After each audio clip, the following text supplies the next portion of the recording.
Después de una breve pausa, Virginia continuó, sabes, Suelen, estaba pensando, hay algo en esta ruptura con Davinson que no me cuadra, o que realmente no conoces a nadie. Creía conocer a Davinson. Pero no es así. Si alguien me hubiera dicho por escrito que lo hizo y como lo hizo, no lo habría creído. El tipo que actúa así no es el que yo conozco. Yo tampoco quiero creerlo, pero hay tantas pruebas. Dicen que las apariencias engañan. Aproximadamente una hora después de cenar, Carlton se acercó a su hermana, acompañado de su novia, para hablarle de su embarazo. Tras saludarlos, Virginia le preguntó, ¿ya pensaste en qué vas a hacer? Los chicos se miraron y dijeron que no. Ni siquiera tu madre, ¿lo sabe aún? ¿Railda? No, me muero de miedo. Si mi papá me echa de casa, ¿qué haré? Respondió la niña con lágrimas en los ojos. Tranquila, ¿estás segura de que estás embarazada? ¿Te has hecho una prueba de embarazo? No, pero tienes un retraso menstrual, respondió Railda. Así que haremos lo siguiente, primero te haces la prueba. Si sale positiva, se lo dices a tu madre y le pides que le dé la noticia a tu padre. Te diré una cosa, dijo la chica, decidida, si mi padre no me acepta, yo. Se detuvo, mirando a su novio. ¿Ves, Bibi, qué está pensando hacer? Quiere morir, respondió el chico. ¿Y qué voy a hacer? ¿Quedarme en la calle mendigando? Respondió la niña con altivez. Creo que ambos iremos a mendigar por las calles, porque mi padre tampoco lo aceptará, concluyó Carlton. ¿Qué es esto? Te estás precipitando. Nadie será expulsado, aseguró Virginia. Y, mirando a Railda, continuó, Railda, hija mía, nunca pienses en suicidarte. No sabes las consecuencias futuras que un acto tan irreflexivo puede traer. Es algo triste, un sufrimiento incomparable. Es un suicidio.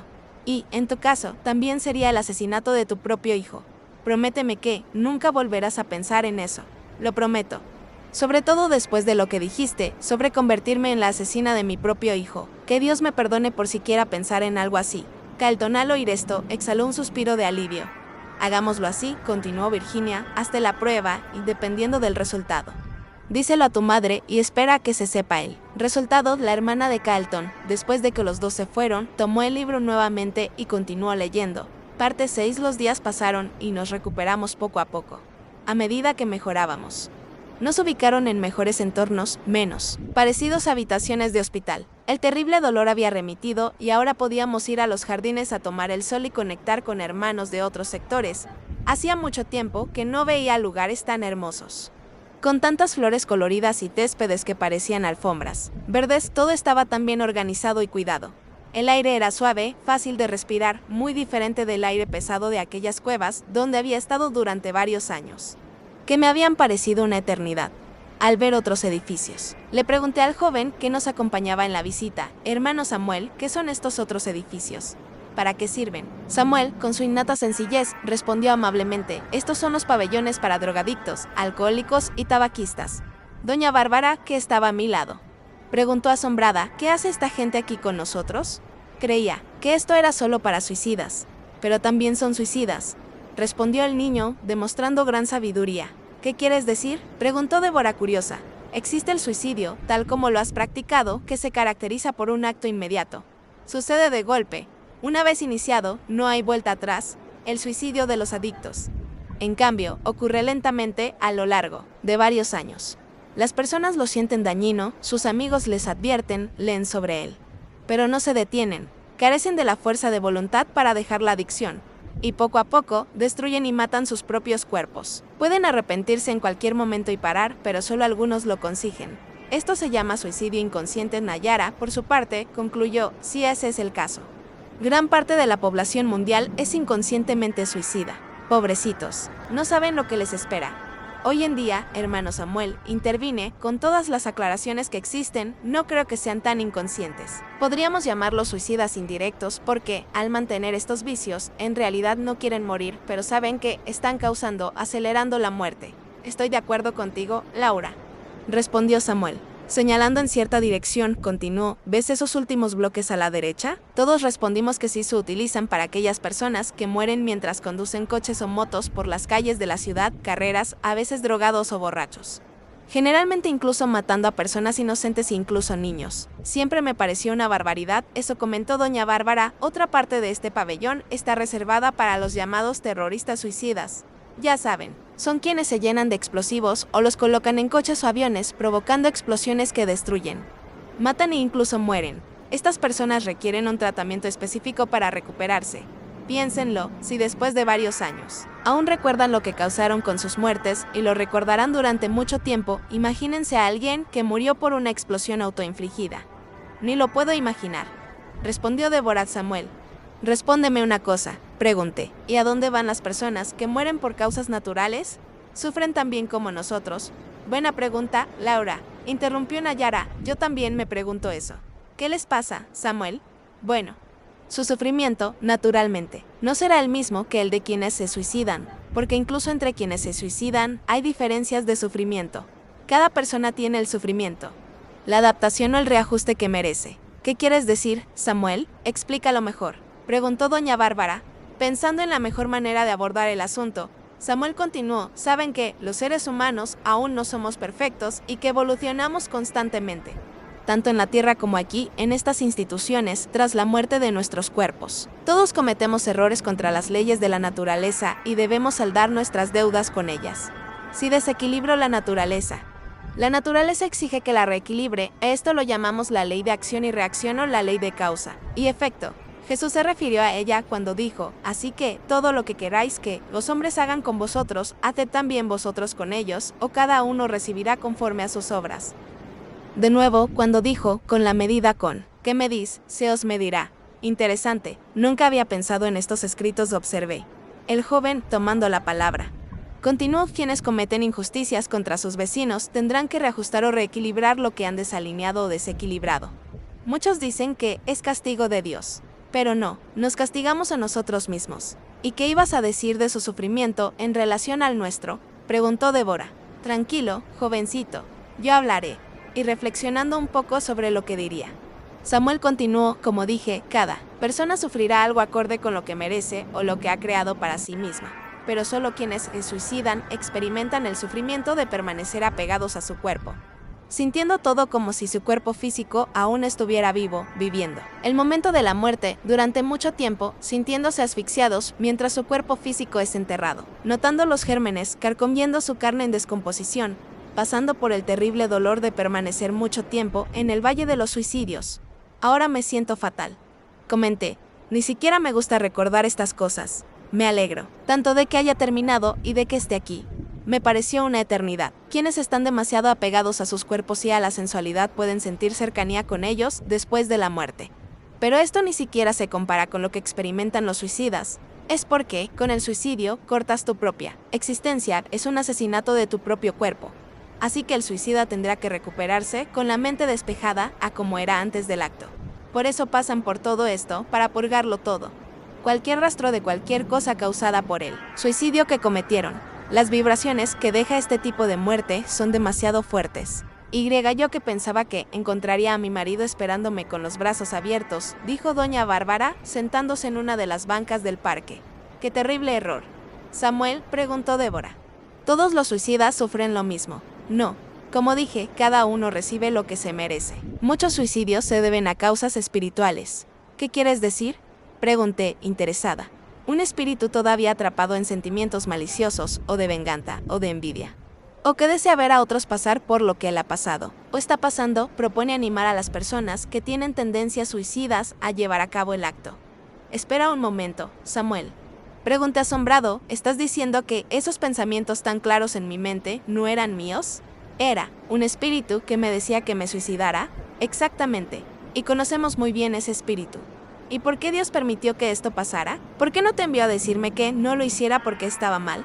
Estuvimos a tu lado todo el tiempo, incluyéndome a mí. ¿Recuerdas un pensamiento que decía, Laura, no vale la pena? La vida es buena, todo pasará. Dios nunca te abandonará. Fui yo quien te lo susurró al oído. Lo recuerdo, dije bajando la cabeza y secándome las lágrimas. Pero no me escuchaste o no me escuchaste. Y el libre albedrío es tuyo, un don de Dios, y la decisión de acabar con la vida del cuerpo fue tuya. Lo siento, Samuel, mirando hacia arriba, supliqué, Dios, perdóname. Siempre es así. Yamos. Pero no podemos interferir con el libre albedrío. Si hubieras elevado tus pensamientos a Dios con fe, pidiendo ayuda para tu caso, habrías elevado tu vibración, que era baja, debido al odio que sentías por John. Y habríamos tenido mayor acceso a tu subconsciente.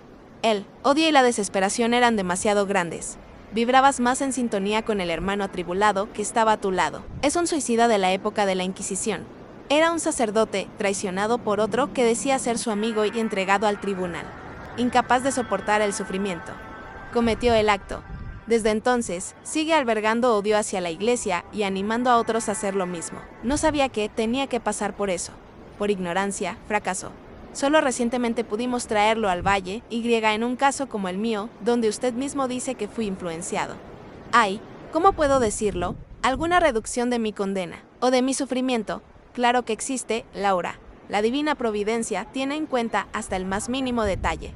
Lo usa todo positivamente para nuestro beneficio. Entonces quieres decir que, a pesar de todo el sufrimiento que he pasado, ¿hay casos de suicidio donde la persona sufre aún más?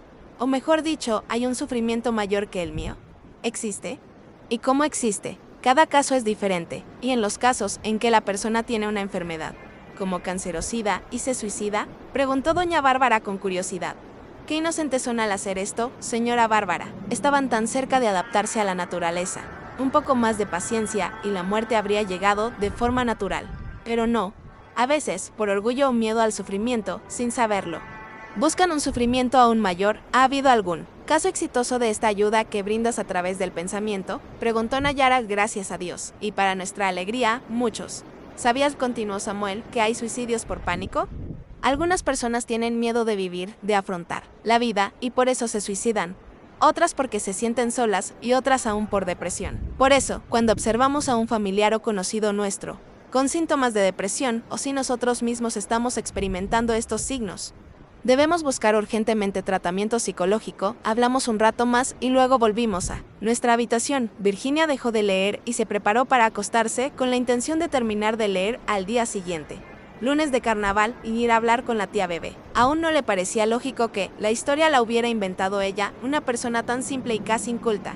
Al recordar lo que el personaje Samuel, del cuento de la tía Bebé, había dicho sobre la influencia espiritual, se estremeció pensando que ella también podría estar siendo influenciada para hacer lo mismo que Laura. Se incorporó en la cama y oró fervientemente a Dios, a Jesús y a los santos que veneraba, pidiéndoles que la protegieran y resolvieran su problema. Oró para que el caso de Davinson se aclarara con más detalle. Con confianza, puso todo en manos de Dios y pudo disfrutar de un sueño reparador. Capítulo va la mañana siguiente, lunes de carnaval. Virginia se despertó temprano, con la firme intención de terminar de leer el libro. Se sentó en la cama, se puso una almohada a la espalda, se recostó, cogió el libro, lo abrió por la página marcada y reanudó la lectura. Parte 7. Llevábamos 4 meses viviendo en esa institución. Nuestro dolor casi había desaparecido y los defectos causados por los suicidios eran prácticamente invisibles. Aunque ya nos habían advertido que aún persistían en nuestro subconsciente, ahora podíamos recorrer la institución por nuestra cuenta y asistir a conferencias sobre la vida y la muerte, además de pasear por los jardines y campos de flores. Aprendimos mucho sobre Jesús, su misión, su ejemplo. Todo de forma clara y comprensible. Una vez, mientras caminaba por el pasillo de mi cuadra, me encontré con Samuel. Lo llevé aparte y le confesé que quería hacerle una pregunta, pero me daba mucha vergüenza. Dijo que estaba allí para ayudarnos en todo lo que pudiera. Su trata de sexo. Sí sé la respuesta. Si no la sé, buscaré la respuesta o recomendaré otro instructor, respondió Samuel con naturalidad. Aquí en este pasillo alguien podría oírnos. Está bien, vamos a mi habitación. Una vez allí, nos sentamos en sillones uno frente al otro. Él amablemente dijo, ahora puedes hablar. ¿Sabes qué, Samuel? No sé qué me pasa cuando veo mujeres negras. Tras una breve pausa, buscando palabras para expresar mejor lo que me atormentaba, continué, sigo queriendo ponerme en su lugar para saber cómo lo hacen o qué tienen sexualmente para que los hombres las prefieran. Me trastoca la cabeza y a veces incluso pienso que soy lesbiana. No es que me atraigan las mujeres, no es eso. Pero lo que me pasa me perturba muchísimo. Virginia dejó de leer y, asombrada, pensó, ¿cómo puede ser? Esta Laura siente lo mismo que yo por las mujeres negras. Hay tantas similitudes entre la historia de Laura y la mía. Nunca le he contado esto a nadie. ¿Cómo iba a saberlo la tía Bebé? Qué raro. Tomó de nuevo el libro y continuó. Samuel se levantó y me pidió que me acostara en una cama alta para poder examinarme.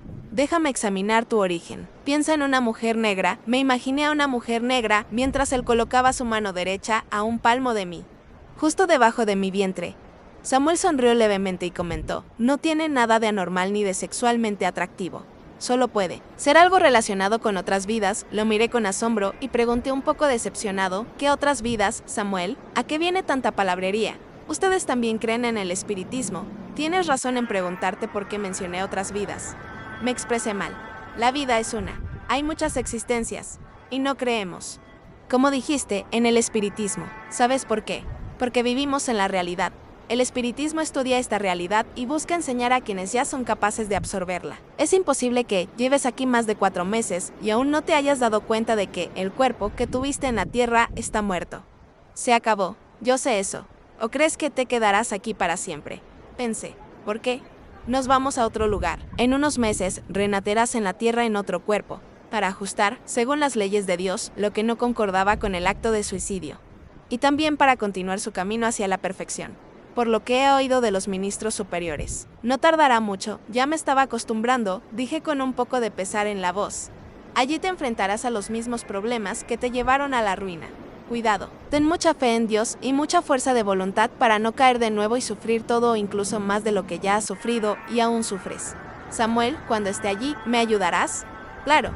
Cuando digo que debes tener mucha fe en Dios es porque no recordarás nada y mucho menos que estuviste aquí. Solo tu conciencia te dirá que está bien y que está mal, y la decisión siempre será tuya. Pero si siempre recuerdas a Dios y oras con sinceridad, nuestro acercamiento será más fácil. ¿Y qué hay de mi caso con las mujeres negras? No, ¿hay salida? Todo tiene arreglo, según las leyes de la naturaleza. Es solo cuestión de tiempo y adaptación para que nos liberemos de los males que hemos creado. Lo que muchos dicen que es un castigo de Dios, en realidad Él solo lo permite para que podamos purificarnos. Y, cambiando de tema, me pidió que me levantara y lo siguiera al área específica de regresión de memoria. Intentaría hablar con Ismael y, si era necesario, realizaríamos la regresión. Curioso, pregunté, Samuel, ¿esos son tus verdaderos nombres? No, son seudónimos que usamos basados en nombres de la Biblia. ¡Qué bien! Sería demasiada coincidencia. Llegamos a la sala de regresión. Ismael estaba libre en ese momento y nos recibió con calidez. Era un hombre joven. De unos 35 años, tenía una apariencia seria y responsable, medía aproximadamente 1,85 metros, tenía piel clara y cabello castaño corto. Samuel parecía tener unos 28 años, medía 1,70 metros, tenía piel morena clara, cabello negro y un carácter increíblemente amigable. Cualquiera que lo conoció le cayó bien al instante. Samuel le contó mi caso y me pidió que me explicara con más detalle. Luego me pidió que me sentara en una silla, preparado para que el paciente se sintiera cómodo. Me colocó un dispositivo, conectado a una pantalla en la cabeza y comenzó a recorrer mi cuerpo con las manos a lo largo, sin tocarlo. Me recomendó que cerrara los ojos y me concentrara en lo que iba a decir. Empecé a sentir oleadas de energía muy fuertes mientras lo escuchaba, instruyéndome a regresar al pasado, al tiempo en que esas ideas se habían arraigado en mi mente espiritual. Empezaron a surgir imágenes. Era una granja. Vi a mucha gente negra trabajando. Mi ropa era diferente. Entonces me di cuenta de que estaba en la época de la esclavitud. Mi padre era granjero y dueño de esclavos. Yo era su hija mayor. Después de mí, había 2 niños. Mi prometido era hijo de otro granjero de la zona. Nos casaríamos al año siguiente. La granja a la derecha de la de mi padre se había vendido y estábamos esperando a los nuevos dueños para que les dieran la bienvenida. Llegaron el padre y el hijo. Este último era un joven muy apuesto y de modales refinados. Charlamos un rato hasta que mi madre, con amabilidad, ofreció una bebida y le pidió a mi criada que la trajera. Cuando llegó con la bebida, pude ver la mirada interesada en el rostro de Ramiro, el joven visitante. Esperó a que se fuera y luego la felicitó. ¡Qué mulata tan hermosa! ¿Está en venta, señor? Era una mujer negra realmente hermosa. Su cuerpo, sus piernas, su rostro, sus ojos y sus dientes, todo en ella era perfecto. El chico tenía buen gusto, pero no me gustó. Sentí envidia. ¿Por qué no me había felicitado? Había felicitado a una mujer negra. ¿Qué veía en ella? ¿Que no viera en mí? Mi padre respondió que era mi criada. Pasaron los días y el interés del joven por mi criada creció. Y con él, mi envidia. Incluso rompí mi compromiso con el hombre que amaba por culpa de esta envidia. Mi exprometido, por el desamor que le causé, empezó a beber y, una tarde, se suicidó saltando a un estanque. Ni siquiera eso me hizo reflexionar, me declaré ante el joven y le dije que estaba dispuesta a entregarme a él. Para ello, dejaría abierta la ventana de mi dormitorio para que pudiera entrar de noche. También le dije que no habría peligro, ya que avisaría a los esclavos responsables de la seguridad de la propiedad. A la hora acordada, lo vi entrar y lo esperé en la cama. Tardó más de la cuenta en llegar a mi habitación, pero seguía sin aparecer. Así que salté por la ventana y como la luna brillaba, caminé hacia el granero y oí a alguien hablar. Me acerqué y vi que eran ellos. Estaban teniendo sexo. Había aprovechado la libertad de entrar en nuestra granja por la noche y había venido a verla, ya que yo no había accedido a que mi padre se la vendiera. Estaba desesperada. No podía entender por qué la prefería a ella. Yo, hija de un granjero. Me había ofrecido entregarme a él, arriesgándome. Mi padre se enteró y prefería una esclava. Por la mañana, la mandé poner en el cepo. Pensaba darle yo mismo los primeros latigazos, aunque me dolía más que a ella. Por suerte, cuando tomé el látigo, mi padre me gritó que no lo hiciera, pues la esclava ya no nos pertenecía. Ahora, pertenecía al señor Ramiro. La vendió después de que el joven le contara todo lo que había pasado entre ellos. Más tarde supe que se casaron y tuvieron muchos hijos. En cuanto a mí, perdí al prometido que amaba por celos, y más tarde mi padre me entregó en matrimonio al hijo de un abogado de la ciudad. Durante el resto de mi vida, esa pregunta nunca abandonó mi mente. ¿Qué tenía esa esclava o qué sabía hacer sexualmente que yo no tuviera o no supiera hacer? Ismael me trajo de regreso. ¿Ves, Laura? ¿Por qué estos pensamientos? ¿Viste todo lo que hay en esta pantalla también? Sí, lo hicimos, respondió Samuel. Todo indica que esos recuerdos siguen muy presentes. Probablemente los llevarás contigo a tu nueva existencia. Ojalá te liberes de ellos y te des cuenta de que hubo amor, cariño y compromiso. No era solo deseo sexual. Luego de terminar esta parte, Virginia decidió ir a desayunar mientras pensaba, ¿y yo? ¿Qué voy a hacer para detener estos pensamientos? No recuerdo si vivía en una granja o si tenía envidia de alguien. Después del desayuno, al regresar a su habitación, encontró a su padre sentado en el sillón de la sala y él saludó. Buenos días, hija mía. Buenos días, papá. Qué triste estás, hija. Casi no sales de tu habitación. Ni siquiera quisiste ir a la playa este carnaval. ¿Será por tu relación que terminó? Además, pero estoy leyendo un libro muy interesante y quiero terminarlo pronto. Si es así estaré más tranquilo. Entró en su habitación, cerró la puerta, se acomodó en la cama. Abrió el libro y continuó leyendo. Parte 8. Pasó el tiempo y aprendí aún más sobre la vida. Samuel fue un verdadero ángel para mí. Nunca se cansó de enseñarme. Respondía a mis preguntas con mucho gusto. Empezamos a tener más acceso a conversaciones con hombres víctimas de suicidio.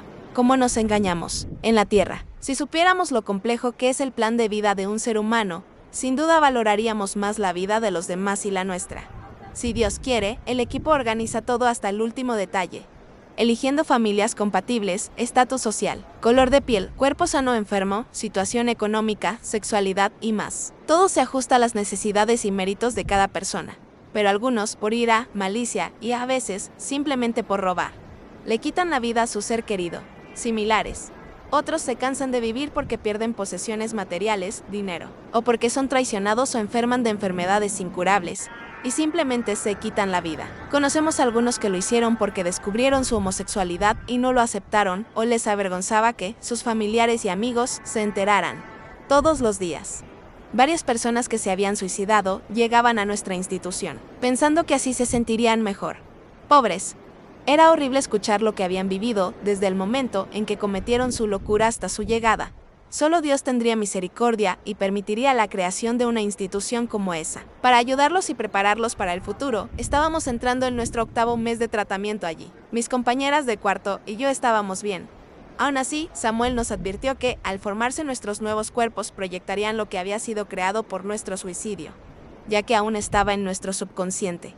En mi caso, probablemente, nacería con problemas de cintura para abajo debido a la caída. Nayara tenía una alta probabilidad de nacer con problemas de audición e incluso problemas mentales, porque la bala le había impactado el cerebro. Débora seguramente tendría problemas digestivos y doña Bárbara, a su vez, sufriría algún tipo de enfermedad en los huesos del cuello y también tendría problemas respiratorios o asfixia.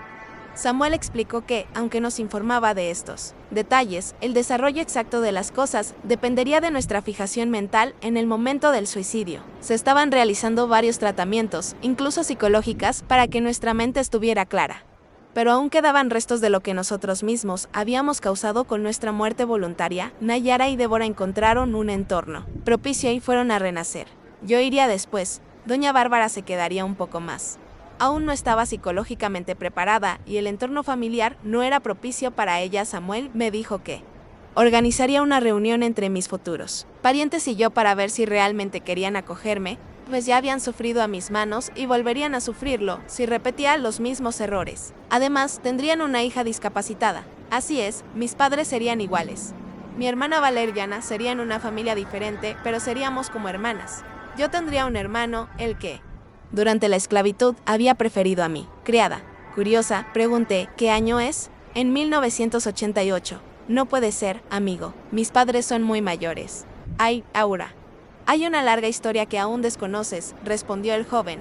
Tu padre no soportó mucho el sufrimiento de tu suicidio. Se consumió y murió pocos años después. Tu madre, sola para soportar la ausencia de su hija y su esposo, también falleció poco después. Tu hermana quedó sola. Antes de que sus padres murieran, Valeria ya se había casado. Cargaba con un trauma tan grande tras ver lo que sus padres sufrieron con el suicidio de su hija, que no quería tener hijos para no perderlos en muertes autoinfligidas. Al darse cuenta, quedó embarazada y tomó medicamentos para abortar. Sufrió complicaciones y también falleció poco después de sus padres. Yo, que hasta entonces había estado escuchando en silencio, después de un gran suspiro, comenté, es culpa mía, he hecho daño a tanta gente.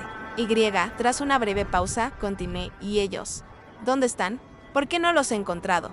Estaban en otras instituciones, pero tus padres ya han renacido. Tu hermana, como tú, espera una oportunidad. Por lo que tengo entendido, si aceptan, volveré a ser su hija y encontraré a mi hermana en la persona de una amiga. Exactamente. Yo que pensaba que encontraría a mi marido esperándome con los brazos abiertos, dijo doña Bárbara, sentándose en una de las bancas del parque. ¡Qué terrible error! Samuel, preguntó Débora. Todos los suicidas sufren lo mismo. No. Como dije, cada uno recibe lo que se merece. Muchos suicidios se deben a causas espirituales. ¿Qué quieres decir? Pregunté, interesada. Un espíritu todavía atrapado en sentimientos maliciosos, o de venganza, o de envidia.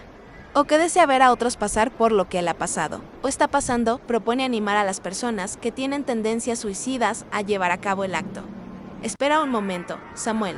Pregunté asombrado, ¿estás diciendo que esos pensamientos tan claros en mi mente no eran míos? Era un espíritu que me decía que me suicidara. Exactamente. Y conocemos muy bien ese espíritu. ¿Y por qué Dios permitió que esto pasara? ¿Por qué no te envió a decirme que no lo hiciera porque estaba mal? Estuvimos a tu lado todo el tiempo, incluyéndome a mí.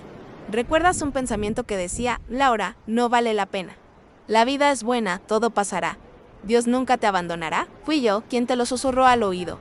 Lo recuerdo, dije bajando la cabeza y secándome las lágrimas. Pero no me escuchaste o no me escuchaste. Y el libre albedrío es tuyo, un don de Dios, y la decisión de acabar con la vida del cuerpo fue tuya. Lo siento, Samuel, mirando hacia arriba, supliqué, Dios, perdóname. Siempre es así. Llamos. Pero no podemos interferir con el libre albedrío. Si hubieras elevado tus pensamientos a Dios con fe, pidiendo ayuda para tu caso, habrías elevado tu vibración, que era baja, debido al odio que sentías por John. Y habríamos tenido mayor acceso a tu subconsciente. El odio y la desesperación eran demasiado grandes. Vibrabas más en sintonía con el hermano atribulado que estaba a tu lado. Es un suicida de la época de la Inquisición. Era un sacerdote traicionado por otro que decía ser su amigo y entregado al tribunal. Incapaz de soportar el sufrimiento, cometió el acto. Desde entonces, sigue albergando odio hacia la iglesia y animando a otros a hacer lo mismo. No sabía que tenía que pasar por eso. Por ignorancia, fracasó. Solo recientemente pudimos traerlo al valle, en un caso como el mío, donde usted mismo dice que fui influenciado. Hay, ¿cómo puedo decirlo? Alguna reducción de mi condena, o de mi sufrimiento. Claro que existe, Laura. La divina providencia tiene en cuenta hasta el más mínimo detalle. Lo usa todo positivamente para nuestro beneficio. Entonces quieres decir que, a pesar de todo el sufrimiento que he pasado, ¿hay casos de suicidio donde la persona sufre aún más? O mejor dicho, ¿hay un sufrimiento mayor que el mío? ¿Existe? ¿Y cómo existe? Cada caso es diferente, y en los casos en que la persona tiene una enfermedad, como cancerosida y se suicida, preguntó doña Bárbara con curiosidad. ¿Qué inocentes son al hacer esto, señora Bárbara? Estaban tan cerca de adaptarse a la naturaleza. Un poco más de paciencia y la muerte habría llegado de forma natural. Pero no. A veces, por orgullo o miedo al sufrimiento, sin saberlo. ¿Buscan un sufrimiento aún mayor? ¿Ha habido algún caso exitoso de esta ayuda que brindas a través del pensamiento? Preguntó Nayara, gracias a Dios. Y para nuestra alegría, muchos. ¿Sabías, continuó Samuel, que hay suicidios por pánico? Algunas personas tienen miedo de vivir, de afrontar la vida, y por eso se suicidan. Otras porque se sienten solas y otras aún por depresión. Por eso, cuando observamos a un familiar o conocido nuestro con síntomas de depresión o si nosotros mismos estamos experimentando estos signos, debemos buscar urgentemente tratamiento psicológico. Hablamos un rato más y luego volvimos a nuestra habitación. Virginia dejó de leer y se preparó para acostarse con la intención de terminar de leer al día siguiente, lunes de carnaval, y ir a hablar con la tía Bebé. Aún no le parecía lógico que la historia la hubiera inventado ella, una persona tan simple y casi inculta, al recordar lo que el personaje Samuel, del cuento de la tía Bebé, había dicho sobre la influencia espiritual. Se estremeció pensando que ella también podría estar siendo influenciada para hacer lo mismo que Laura. Se incorporó en la cama y oró fervientemente a Dios, a Jesús y a los santos que veneraba, pidiéndoles que la protegieran y resolvieran su problema.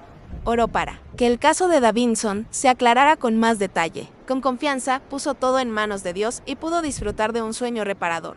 Capítulo va la mañana siguiente, lunes de carnaval. Virginia se despertó temprano, con la firme intención de terminar de leer el libro.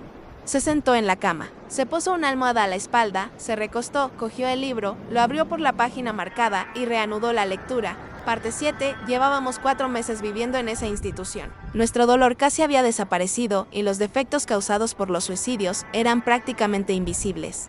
Aunque ya nos habían advertido que aún persistían en nuestro subconsciente, ahora podíamos recorrer la institución por nuestra cuenta y asistir a conferencias sobre la vida y la muerte, además de pasear por los jardines y campos de flores. Aprendimos mucho sobre Jesús, su misión, su ejemplo, todo de forma clara y comprensible. Una vez, mientras caminaba por el pasillo de mi cuadra, me encontré con Samuel.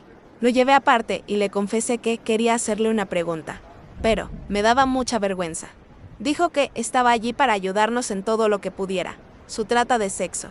Sí sé la respuesta. Si no la sé, buscaré la respuesta o recomendaré otro instructor, respondió Samuel con naturalidad.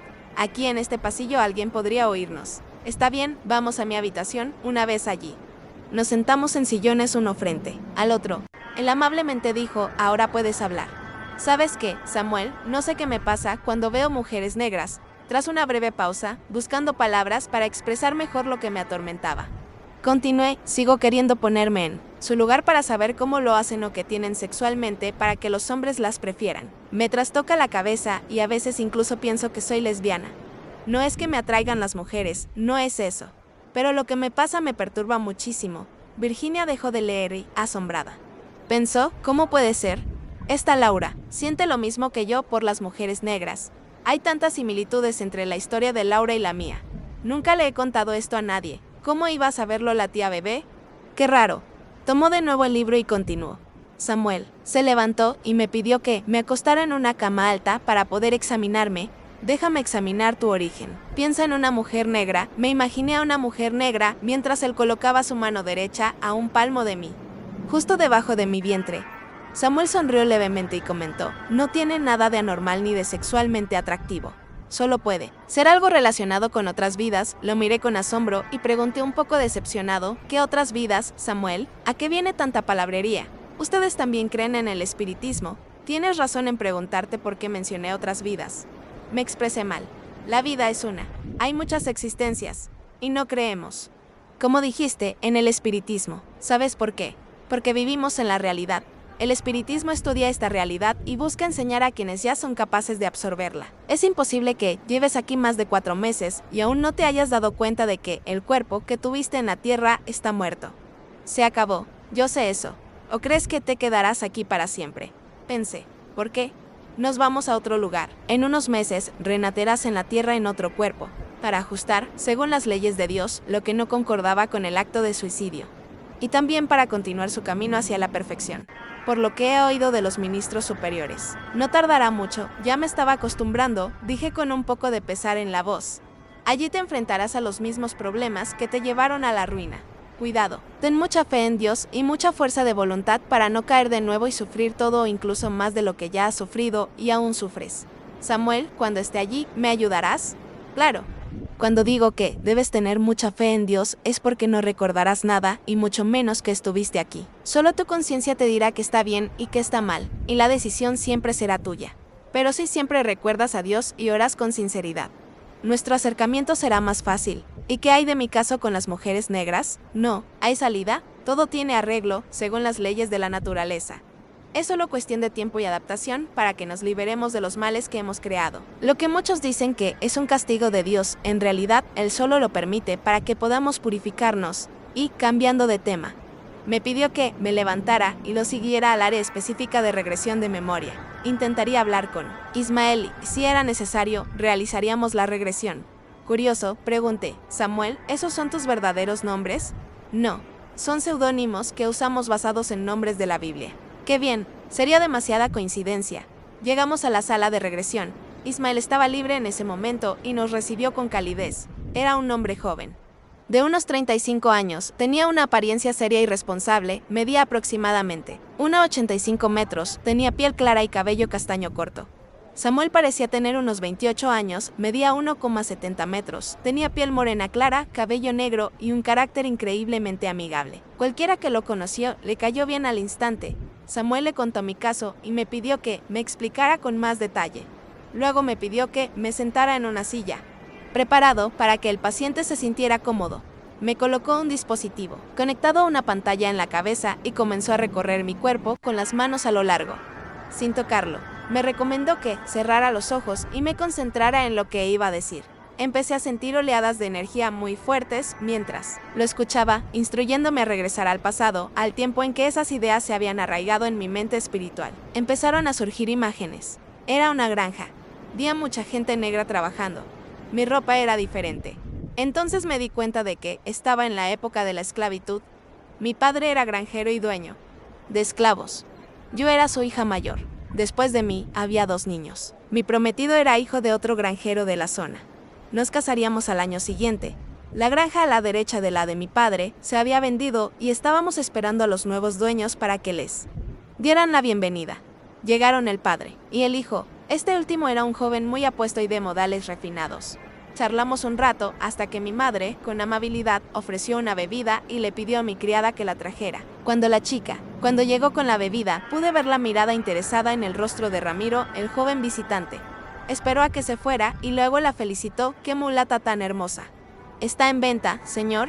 Era una mujer negra realmente hermosa. Su cuerpo, sus piernas, su rostro, sus ojos y sus dientes, todo en ella era perfecto. El chico tenía buen gusto, pero no me gustó. Sentí envidia.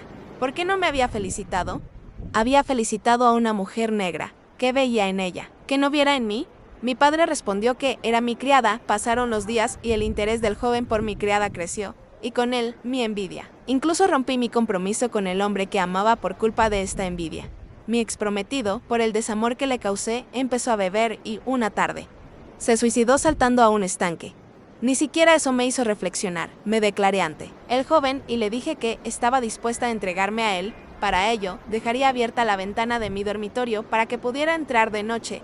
También le dije que no habría peligro, ya que avisaría a los esclavos responsables de la seguridad de la propiedad. A la hora acordada, lo vi entrar y lo esperé en la cama. Tardó más de la cuenta en llegar a mi habitación, pero seguía sin aparecer. Así que salté por la ventana y como la luna brillaba, caminé hacia el granero y oí a alguien hablar. Me acerqué y vi que eran ellos. Estaban teniendo sexo. Había aprovechado la libertad de entrar en nuestra granja por la noche y había venido a verla, ya que yo no había accedido a que mi padre se la vendiera. Estaba desesperada. No podía entender por qué la prefería a ella. Yo, hija de un granjero, me había ofrecido entregarme a él, arriesgándome. Mi padre se enteró y prefería una esclava. Por la mañana la mandé poner en el cepo. Pensaba darle yo mismo los primeros latigazos, aunque me dolía más que a ella.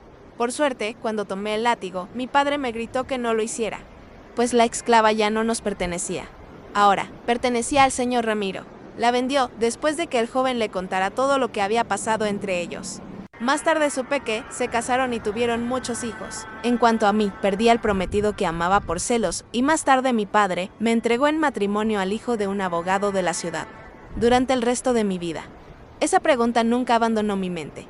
¿Qué tenía esa esclava o qué sabía hacer sexualmente que yo no tuviera o no supiera hacer? Ismael me trajo de regreso. ¿Ves, Laura? ¿Por qué estos pensamientos? ¿Viste todo lo que hay en esta pantalla también? Sí, lo hicimos, respondió Samuel. Todo indica que esos recuerdos siguen muy presentes. Probablemente los llevarás contigo a tu nueva existencia. Ojalá te liberes de ellos y te des cuenta de que hubo amor, cariño y compromiso. No era solo deseo sexual. Luego de terminar esta parte, Virginia decidió ir a desayunar mientras pensaba, ¿y yo? ¿Qué voy a hacer para detener estos pensamientos? No recuerdo si vivía en una granja o si tenía envidia de alguien. Después del desayuno, al regresar a su habitación, encontró a su padre sentado en el sillón de la sala y él saludó, «Buenos días, hija mía». «Buenos días, papá». «Qué triste estás, hija. Casi no sales de tu habitación. Ni siquiera quisiste ir a la playa este carnaval. ¿Será por tu relación que terminó? Además, pero estoy leyendo un libro muy interesante y quiero terminarlo pronto. Si es así estaré más tranquilo». Entró en su habitación, cerró la puerta, se acomodó en la cama. Abrió el libro y continuó leyendo. Parte 8 pasó el tiempo y aprendí aún más sobre la vida. Samuel fue un verdadero ángel para mí. Nunca se cansó de enseñarme. Respondía a mis preguntas con mucho gusto. Empezamos a tener más acceso a conversaciones con hombres víctimas de suicidio. ¿Cómo nos engañamos? En la Tierra. Si supiéramos lo complejo que es el plan de vida de un ser humano, sin duda valoraríamos más la vida de los demás y la nuestra. Si Dios quiere, el equipo organiza todo hasta el último detalle, eligiendo familias compatibles, estatus social, color de piel, cuerpo sano o enfermo, situación económica, sexualidad y más. Todo se ajusta a las necesidades y méritos de cada persona, pero algunos por ira, malicia y a veces simplemente por robar, le quitan la vida a su ser querido. Similares. Otros se cansan de vivir porque pierden posesiones materiales, dinero, o porque son traicionados o enferman de enfermedades incurables, y simplemente se quitan la vida. Conocemos a algunos que lo hicieron porque descubrieron su homosexualidad y no lo aceptaron, o les avergonzaba que sus familiares y amigos se enteraran. Todos los días. Varias personas que se habían suicidado llegaban a nuestra institución, pensando que así se sentirían mejor. Pobres. Era horrible escuchar lo que habían vivido desde el momento en que cometieron su locura hasta su llegada. Solo Dios tendría misericordia y permitiría la creación de una institución como esa. Para ayudarlos y prepararlos para el futuro, estábamos entrando en nuestro 8º mes de tratamiento allí. Mis compañeras de cuarto y yo estábamos bien. Aún así, Samuel nos advirtió que, al formarse nuestros nuevos cuerpos, proyectarían lo que había sido creado por nuestro suicidio, ya que aún estaba en nuestro subconsciente. En mi caso, probablemente, nacería con problemas de cintura para abajo debido a la caída. Nayara tenía una alta probabilidad de nacer con problemas de audición e incluso problemas mentales, porque la bala le había impactado el cerebro. Débora seguramente tendría problemas digestivos y doña Bárbara, a su vez, sufriría algún tipo de enfermedad en los huesos del cuello y también tendría problemas respiratorios o asfixia. Samuel explicó que, aunque nos informaba de estos detalles, el desarrollo exacto de las cosas dependería de nuestra fijación mental en el momento del suicidio. Se estaban realizando varios tratamientos, incluso psicológicas, para que nuestra mente estuviera clara. Pero aún quedaban restos de lo que nosotros mismos habíamos causado con nuestra muerte voluntaria. Nayara y Débora encontraron un entorno propicio y fueron a renacer. Yo iría después. Doña Bárbara se quedaría un poco más. Aún no estaba psicológicamente preparada y el entorno familiar no era propicio para ella. Samuel me dijo que organizaría una reunión entre mis futuros parientes y yo para ver si realmente querían acogerme, pues ya habían sufrido a mis manos y volverían a sufrirlo si repetía los mismos errores. Además, tendrían una hija discapacitada. Así es, mis padres serían iguales. Mi hermana Valeriana sería en una familia diferente, pero seríamos como hermanas. Yo tendría un hermano, el que durante la esclavitud había preferido a mí. Criada. Curiosa, pregunté, ¿qué año es? En 1988. No puede ser, amigo. Mis padres son muy mayores. Ay, Aura. Hay una larga historia que aún desconoces, respondió el joven. Tu padre no soportó mucho el sufrimiento de tu suicidio. Se consumió y murió pocos años después. Tu madre, sola para soportar la ausencia de su hija y su esposo, también falleció poco después. Tu hermana quedó sola. Antes de que sus padres murieran, Valeria ya se había casado. Cargaba con un trauma tan grande tras ver lo que sus padres sufrieron con el suicidio de su hija, que no quería tener hijos para no perderlos en muertes autoinfligidas. Al darse cuenta, quedó embarazada y tomó medicamentos para abortar. Sufrió complicaciones y también falleció poco después de sus padres. Yo, que hasta entonces había estado escuchando en silencio, después de un gran suspiro, comenté, es culpa mía, he hecho daño a tanta gente. Tras una breve pausa, continué, ¿y ellos? ¿Dónde están? ¿Por qué no los he encontrado? Estaban en otras instituciones, pero tus padres ya han renacido. Tu hermana. como tú, espera una oportunidad. Por lo que tengo entendido, si aceptan, volveré a ser su hija y encontraré a mi hermana en la persona de una amiga. Exactamente. ¿Qué pasa si no me aceptan? Entonces tendremos que respetar su libre albedrío. Tendrás que esperar que alguna familia que tenga algo que redimir por tener un hijo discapacitado, o que por amor quiera hacer una obra de caridad, te acepte como hija. Entonces, todo lo que podemos hacer es esperar. Esta noche, cuando sus dos cuerpos estén dormidos, los haré venir aquí espiritualmente. Y también traeré a su hermana e incluso a Juan, que también ha renacido y tiene 3 años. ¿Juan? Pregunté asombrado. Sí, John. Volverá a ser tu esposo. ¿Recuerdas que te dije que pasarás por la misma situación, o mejor dicho, por una similar a la que te falló antes? No puedes escapar de la ley de causa y efecto, la ley de Dios. Tú necesitaba pasar por lo que pasó, es decir, pensar que su prometido la había abandonado. Igual que durante la esclavitud, cuando abandonó a ese joven. ¿Sabes quién era John? No, no tengo ni idea. John era, nada más y nada menos, ese prometido tuyo abandonado. Juan, pregunté asombrado. Sí. Una vez que te adaptes a las leyes de la naturaleza, vivirás en armonía. Ese joven que se casó con tu doncella se convertirá en tu hermano para que ambos puedan aprender a amarse y a disipar cualquier odio que pueda haber persistido entre ustedes, que perfecta es la sabiduría divina, añadí asombrada. Esa noche estaba ansiosa. La hermana Celeste, una de las consejeras de nuestro sector, me hablaba, preparándome para recibir a quienes tanto sufrimiento les había causado. Era muy gentil, muy amable. Sabía aconsejar como nadie, nos hacía sentir tranquilos y seguros, pero con quien realmente me identificaba era con Samuel. Era como si lo conociera desde hacía mucho tiempo, como si hubiera vivido con él en la misma familia. Tranquila, Laura, siéntate un momento, deja de frotarte las manos. Es que no puedo controlarme, hermana Celeste. No sé cómo reaccionará mi padre. Quizás no me ha perdonado y no quiere saber nada de mí. Solo está aquí para decirme algunas verdades, que no pudo decirme en aquel entonces. No pienses así, niña. Algo me dice que todos te aceptarán con mucho cariño. ¿Y mi madre? Casi se volvió loca. Mi hermana podría quejarse de que no confiaba en ella y decirle lo que pensaba hacer. Sé que fui muy egoísta, extremadamente egoísta, al quitarme la vida sin pensar en el sufrimiento que infligiría a los demás. Oí voces. Eran ellos acercándose. Mi corazón se aceleró y mi respiración se entrecortó. Habían pasado 45 años desde el crimen que cometí. Desde entonces, no había tenido contacto con mi familia ni con John. La puerta se abrió y entró Samuel, luego mi padre, mi madre, mi hermana y finalmente John temblaba de pies a cabeza. Mi padre me miró fijamente y 2 lágrimas brotaron de sus ojos, abrió los brazos y, con voz entrecortada, dijo: mi querida hija, te extraño mucho. Ven a abrazar a tu papá. Tras una breve y emotiva pausa, preguntó: ¿por qué hiciste eso, Laura? Alejarte de nosotros de una forma tan trágica, tan joven.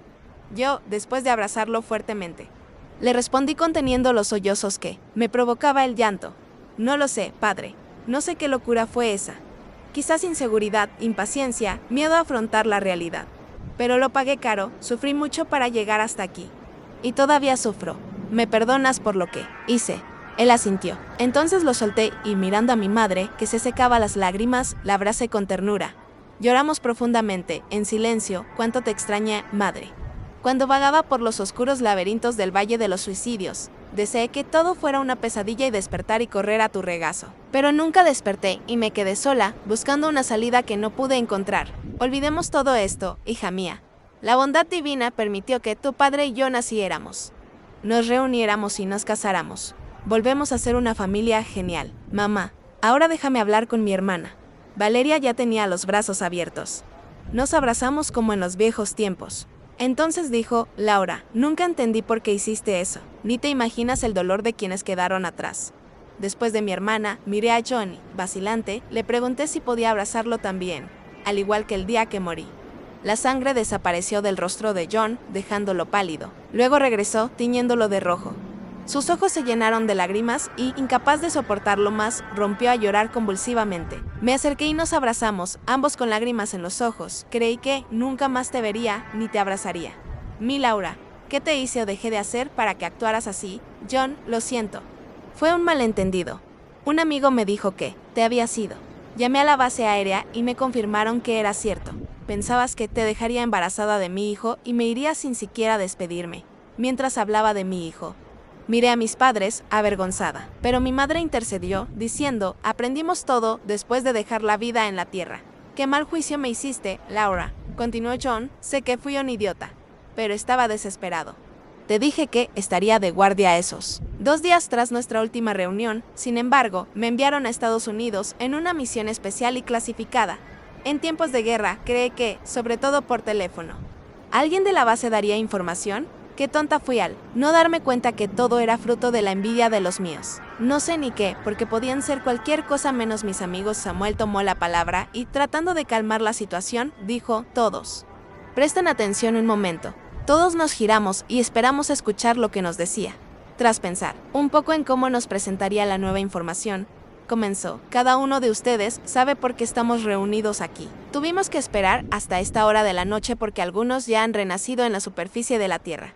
Digo superficie porque quienes renacen en la Tierra, en un cuerpo de materia más densa que llamamos carne, permanecen viviendo en la superficie, mientras que nosotros, que vivimos en estas instituciones y tenemos cuerpos de materia menos densa, o cuerpos espirituales, o incluso cuerpos del mundo espiritual, nos encontramos en regiones por encima de la superficie terrenales, pero aún en la Tierra, como decía el Sinjet César Ribeiro. La señora Amalia y John renacieron en la Tierra. Están aquí porque sus cuerpos quedaron entumecidos por el sueño. Por eso hay un cordón plateado que conecta sus cabezas con sus cuerpos. Aquí no tenemos esa conexión. Los 2 primeros se volvieron a casar y tienen 20 y pocos años, y el último tiene 3. Su apariencia y sus nombres ya no son los mismos. Son personas diferentes. Vinieron con estas antiguas apariencias para identificarse mejor. ¿Entendido? Sí, respondimos. Ahora, vayamos al grano. El motivo de esta reunión es averiguar si ustedes, César Ribeiro y Amalia, aceptarán de nuevo a nuestra hermana, Laura, como su hija. Antes de responder, quiero advertirles, ella flaqueó ante la prueba que se le presentó en su última existencia en la Tierra y tendrá que pasar por todo eso de nuevo. John, si acepta ser su novio de nuevo, correrá el riesgo de perderla de nuevo. Lo que sucedió aquí será olvidado durante su tiempo en la Tierra. Solo sus conciencias guiarán el camino a seguir. En otras palabras, Laura podría suicidarse de nuevo porque se siente abandonada por su novio en una situación similar a la anterior. Y con el agravante añadido de llevar esta discapacidad física a su nuevo cuerpo. Nos miramos con asombro y preocupación. Samuel, al ver que nadie decía nada, continuó, ahora la pregunta que hice, ¿aceptas a Laura como tu hija de nuevo? ¿Aún corriendo el riesgo que mencioné? ¿Sabiendo que tendrá una discapacidad física? Yo, por mi parte, acepto, respondió César. Intentaré guiarla mejor. No me cabe duda de que yo también la acepto, dijo doña Amalia. Extraño muchísimo a mi hija. Y, mirándome, dijo, Laura, querida, por favor, no vuelvas a hacer eso. Haz un esfuerzo y trata de recordar lo que sufriste y lo que hiciste. Sufrir a los demás. ¿Y tú, John? ¿Estás dispuesto a salir con Laura y, si es posible, casarte con ella? Mi amor por esta mujer es tan grande que estoy dispuesto a correr este riesgo. Algo me dice que esta vez seremos felices. Tú, Valeria, ¿qué nos dices? Mi hermana merece una segunda oportunidad. Y yo seré su mejor amiga. Todos nos abrazamos y doña Amalia preguntó, ¿y mi nieto? ¿Dónde está? ¿Quién es Samuel? Con su propia paciencia y humildad, amablemente trató de responder, su nieto, señora Amalia. Prefiere permanecer en el anonimato. Esto se debe a que el vínculo que lo une a usted proviene de una vida muy lejana, lo que hace que los recuerdos sean menos vívidos. Si se presentara ahora, probablemente no lo reconocerían, sin una regresión de memoria. Y, para que eso ocurra, surgirían recuerdos inoportunos. Pero no se preocupe, ya aceptó regresar como su nieto. Si es necesario, Laura permitió su nacimiento, no cometiendo el acto que cortaría la vida de ambos. Al oírte decir eso, Samuel, me siento aún más culpable. No solo arruiné mi vida, sino también la de mi hijo, un pequeño ser que no tuvo nada que ver con lo que pasó. Una vez más, llego a la conclusión de que fui muy egoísta, pensando solo en mí. Ya lo imaginaba como un niño pequeño como su padre. Era un niño. La hermana Celeste miró al joven instructor con una sonrisa cómplice y un brillo en los ojos, y respondió, sí, Laura, tienes razón, era un niño, o mejor dicho, un ángel con forma de niño. No es que ya fuera un ser perfecto, sino un espíritu de considerable elevación. Intentaría organizar a su familia con su ejemplo y sabiduría. Tendría una vida normal, trabajaría y se casaría. Así como un hijo ejemplar, también sería un gran padre. Los guiaría a todos a conocer, comprender y valorar el sentido de la vida, la obediencia a las leyes de Dios y las enseñanzas de Jesús.